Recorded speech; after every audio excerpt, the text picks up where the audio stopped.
Today is a story about grave robbing. And we've talked about this in the past. We have covered this subject.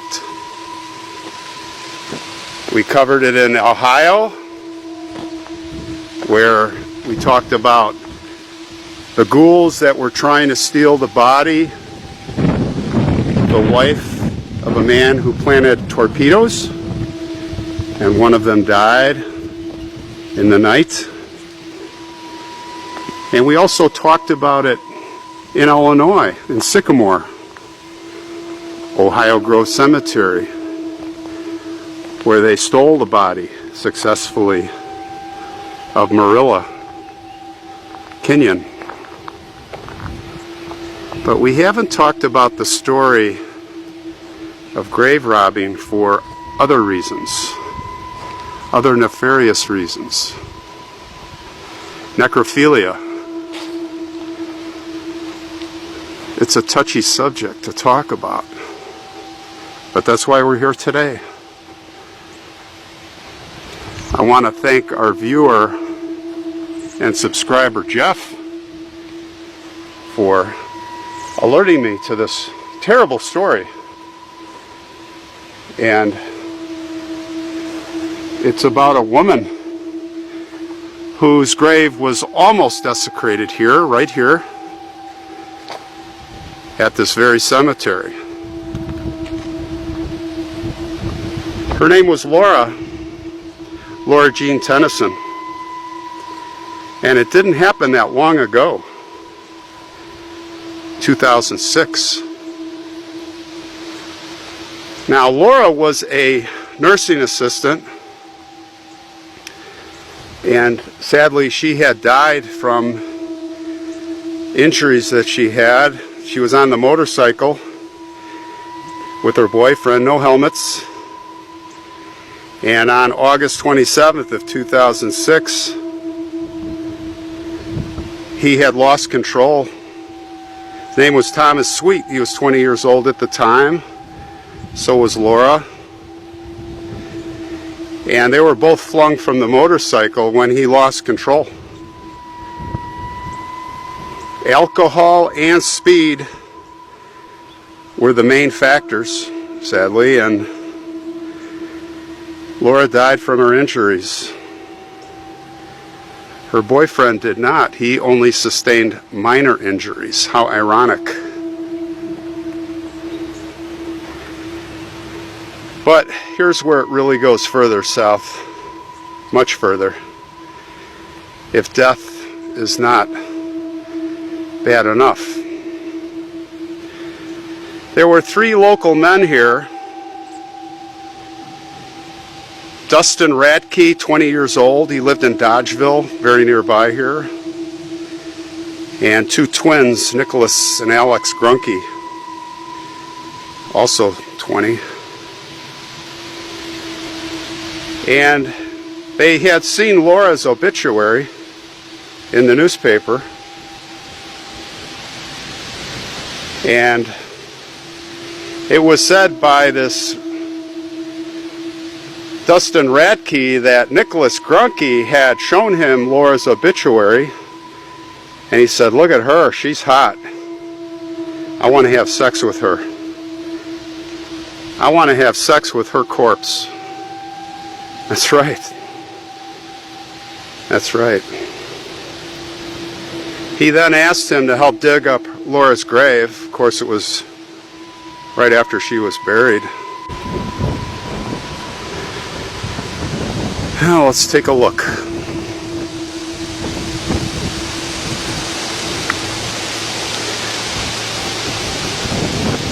This is Laura's grave right here, right in these 3.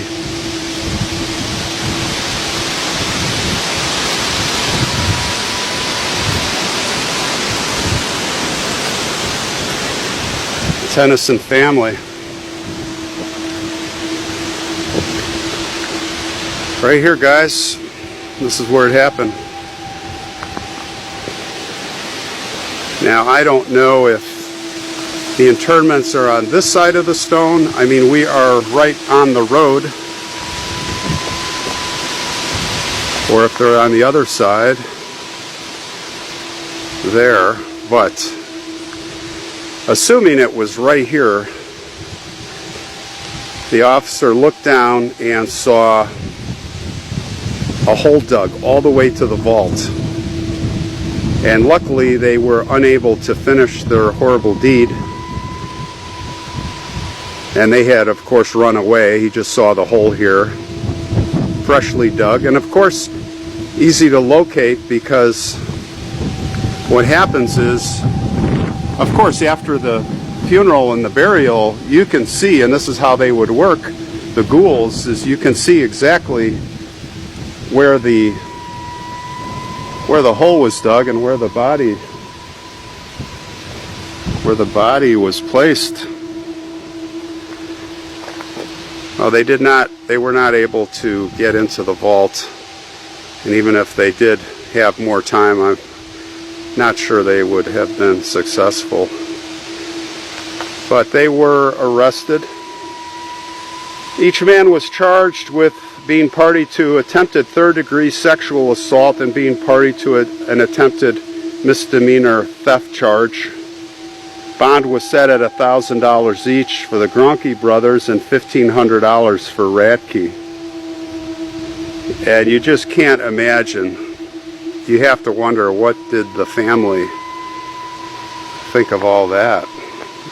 You know, you just lose your daughter in a horrible way, and then you got to hear this preposterous,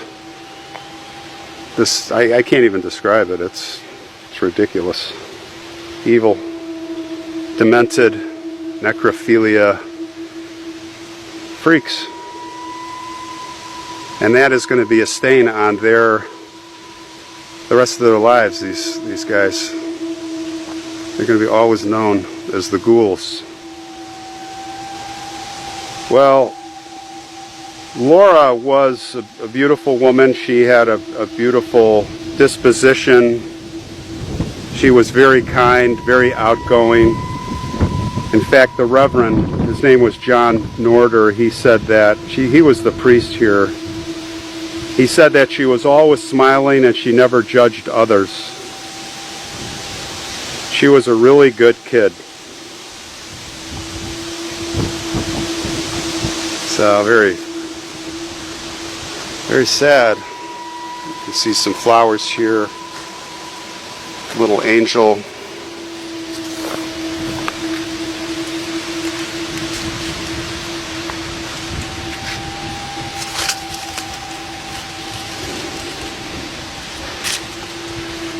And we'll plant another flower here for her.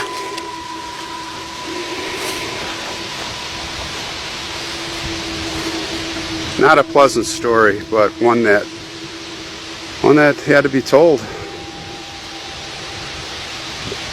Laura J. Tennyson, rest in peace forever, we hope.